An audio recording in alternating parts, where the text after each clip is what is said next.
Yo, what's up, YouTube? Holla! Alright, serious business now. This is a chess channel. This is not for having fun or playing games, even though I play a game for a living, so it's the game of life. Any hooters. Let's talk about one of my favorite chess players of all time. His name was Alexander Alekhine, Alekhine, depending on where you're from and how you want to butcher that name. I think it's been mispronounced more often than it's been pronounced correctly. So I'm not even going to pretend to say I know. What I know is that Alexander Alekhine was one of the greatest chess players and one of the most influential world champions of all time. What made Alekhine so special was he was really one of the first super grandmasters of modern chess. And what I mean by that is modern chess being where we don't have too many dogmatic laws governing everything. There's no, in the beginning it was Morphy and it was all these guys and it was all the sacrifices in the romantic style of let's say the art form that is chess, to checkmate the king in the middle of the board after sacrificing your entire army.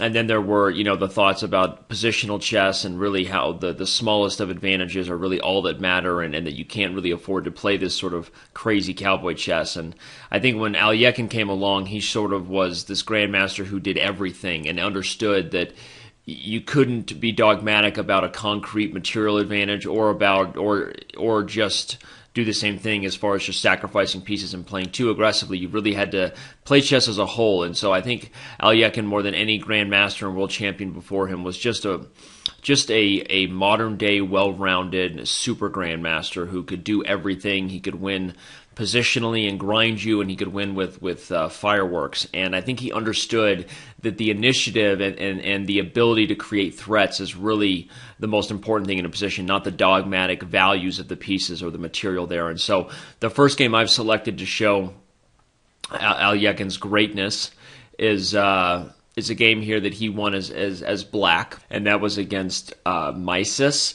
who is another very strong chess player. Actually has a variation in the Scotch game named after him, Mises.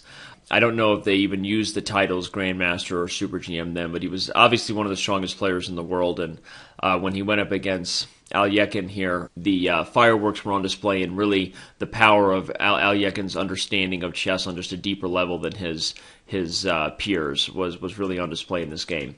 We had the center game played, which is not something you see that often at the highest levels of chess anymore.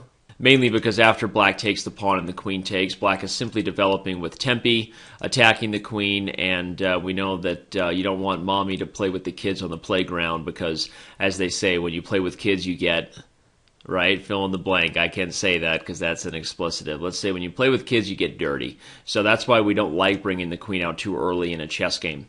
And so the queen's going to lose a bit of time in an opening like this. It doesn't mean it's the end of the world. What white's trying to get in compensation is an open D file for the pieces and quick development. But after natural developing moves are played, black quickly challenges in the center. That's Alekhine, just trying to open up the most active lines for his pieces. He understood that despite gaining time, a passive development does not always lead to best play, even if you're up a couple moves in development. The thing is, the way you expose an advantage like that is to open the position and use the pieces that are ahead in development, right? If you read between the lines, you can have a bunch of pieces develop, but if all they're doing is just sitting here looking cute and your opponent has plenty of time to develop and counteract that, then your advantage is really nothing. And so a small piece of practical advice, just kind of general, is the way you expose and execute your development advantage is generally to open the center, just like the way you expose an uncastled king is to open the center. So anyway, Alekhine understands this. He plays d5, and we quickly get this tricky and dynamic position where white has lost a whole bunch of time with his queen and black has a bunch of pieces out. And after white plays bishop e3, unleashing the pin to the queen on d8 and preparing, hopefully, to continue to put pressure here, maybe win a piece. Black has other ways he can defend the knight, of course, by moving this knight, even reinforcing with the pawn might be possible. But Alekhine has other plans in mind here, and this really shows, as I said, his feel for the entire position, or the entire general direction of a game as a whole is what made him different, made him such a strong GM, is that he understood that the initiative, the ability to create threats, especially when you're evaluating an unbalanced material position, one where you have, pieces versus other pieces. They're not the same pieces, but the sort of points kind of add up to the same thing. What's really important is the ability to create threats and to keep the initiative going. And I have another game coming out here soon in a different playlist, our Sweet Chess Games playlist, covering the Kramnik-Aronian game that was played, that I feel is another really great opportunity to talk about this unbalanced material thing, evaluating the initiative versus point value. So if you haven't subscribed, you can make sure you do so, and so you'll be notified when that comes out. But in this situation, Alekhine just understood that he needed to develop and use his developed pieces to take advantage of White's neglect of it, and so he took on c3, exclamaviach, just booyah in your face. And what he's doing here is giving up the queen on d8 for a rook, a knight, and a pawn. Now, as I said, that's a material imbalance, because technically, if you use quotation marks here, imagine me using my best Dr. Evil fingers, technically, quotation marks, the material is the same. The points equal 9 points each. But the black pieces are all developed, they're very active, and they have potential to create threats against this white king for the rest of the game. Now, even though the play was not necessarily flawless from here on out, and I used some of the analysis from the Great Predecessors book by Garry Kasparov, which is a great read. If you don't have it, you can get that series. And I can say that even though Alekhine did not necessarily play perfectly, he definitely, just by playing this way, that he was already separating himself from his peers by understanding that this was the right way to approach the position. He understood this, and he did it, and he won this game, with his opponent having maybe one or two opportunities to get back in that Mice has missed. The point is that Alekhine just had a feel for chess in general, was willing to sacrifice pieces to keep the initiative and to develop a plan as a whole, and that's what made him different. So after bishop e2, knight back to b4, the pieces come in. It's possible that the move bishop to f6 right away, according to Caspi, and so probably true, was a little bit better, with a potential line like this happening where black's pieces are coming together to target weak points a little bit faster than they did in the game, by the way that Alekhine chose with rook f to e8.